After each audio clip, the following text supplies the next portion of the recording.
Olha só, o governo brasileiro acabou de anunciar uma medida que pode, assim, virar de cabeça para baixo o jeito como se compra um imóvel aqui no Brasil. Só que, por trás daquela promessa de facilitar o sonho da casa própria, tem um debate bem quente rolando. A gente vai mergulhar nisso agora para entender o que está em jogo de verdade. E a grande pergunta que fica no ar é essa, né? Será que estamos diante de uma iniciativa que vai, de fato, dar aquele empurrão para a classe média, como o governo está dizendo? Ou será que isso é, na verdade, um experimento meio arriscado, cuja conta a gente só vai ver lá na frente? Bom, para a gente conseguir entrar nesse debate, o primeiro passo é entender o que mudou. Então vamos aos fatos. O que foi que o governo anunciou exatamente? A ideia principal, o alvo, digamos assim, é uma fatia da população que tem uma renda familiar ali na casa dos R$ 12.000. Pensa bem, é um pessoal que não se encaixa naqueles programas de habitação mais populares, sabe?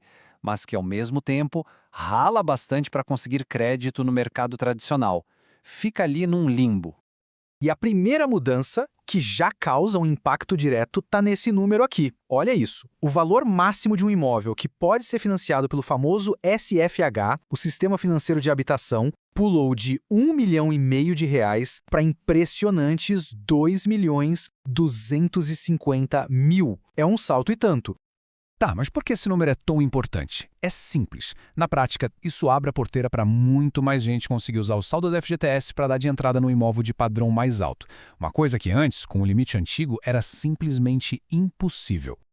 Ok, a gente já entendeu o quê. Agora vem a pergunta. Como isso vai funcionar na prática?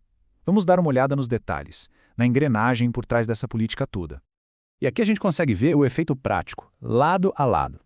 O limite do valor do imóvel, como a gente viu, sobe bastante. A entrada mínima que a Caixa exige, olha só, cai de 30% para 20%.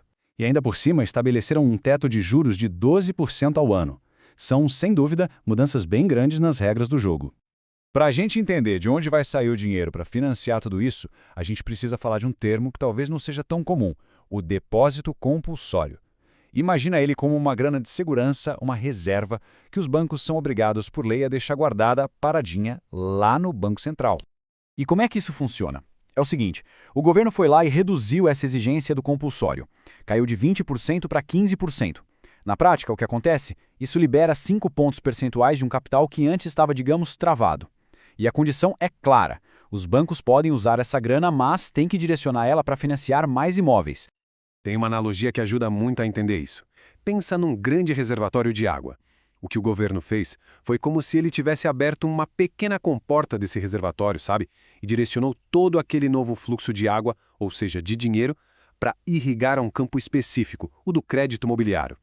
Beleza, a parte técnica está entendida. Mas fica a pergunta, por quê? Por que fazer uma mudança tão grande como essa e justo agora? Qual é a justificativa do governo para isso? Bom, a visão que o presidente Lula apresentou é de que se trata de uma política de inclusão social. A lógica, segundo ele, é que ao facilitar o acesso à casa própria, o governo estaria ajudando a construir uma sociedade com uma classe média mais forte, mais consolidada. Mas olha, não é só questão social. Existem também metas econômicas bem claras aqui. A aposta é que isso vai aquecer a construção civil, que, vamos combinar, é um setor que emprega muita gente no Brasil. Com isso, a expectativa é gerar mais empregos e, ao mesmo tempo, atender essa demanda por crédito que estava meio parada ali na classe média. E, claro, tem o lado político, né? Como dá para ver nessa fala do ministro da Fazenda, o governo se posiciona, o argumento deles é que essas são medidas para o bem do país e que, por isso, não deveriam virar uma briga política. Só que, como acontece com toda mudança grande, essa também não passou batida. Pelo contrário, gerou um debate bem intenso. E para a gente ter a imagem completa do que está acontecendo e dos possíveis riscos, é fundamental ouvir o que os especialistas e os críticos estão dizendo.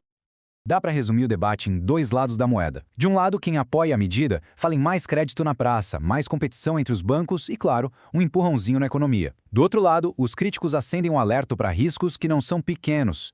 Falam em pressão na inflação, no perigo das famílias se endividarem demais e talvez o ponto mais sério, o risco de que isso seja só um band-aid para problemas econômicos bem maiores. Do lado do governo, o clima é de otimismo. A gente vê isso aqui na fala do vice-presidente Geraldo Alckmin. A mudança é vendida como uma modernização, algo necessário, que vai trazer resultado direto em mais casas e mais empregos. Mas do outro lado do ringue, a visão é bem diferente.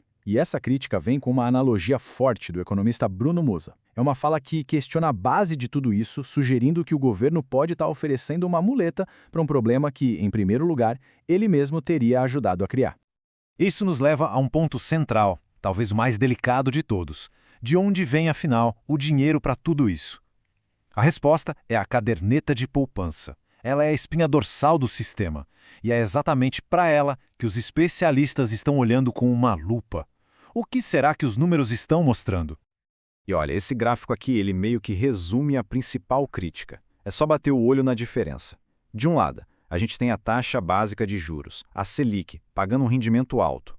Do outro, a poupança, rendendo bem menos. O que acontece? A poupança fica pouco atraente para quem quer investir. E qual é o grande problema disso? É que é justamente da poupança que sai o dinheiro para financiar todos esses novos imóveis.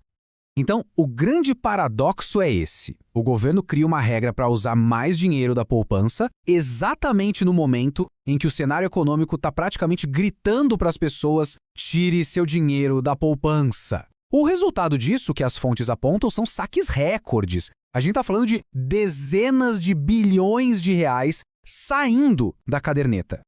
E tudo isso nos traz a pergunta que fecha a nossa análise. O que a gente está vendo aqui é uma reestruturação inteligente, uma solução de longo prazo para o crédito imobiliário no Brasil? Ou será que é só uma injeção de ânimo de curto prazo? Uma medida que, por não atacar o problema principal, que é de onde vem o dinheiro, pode estar só empurrando uma conta maior lá para frente. A sustentabilidade desse modelo todo, essa é a grande dúvida que fica no ar.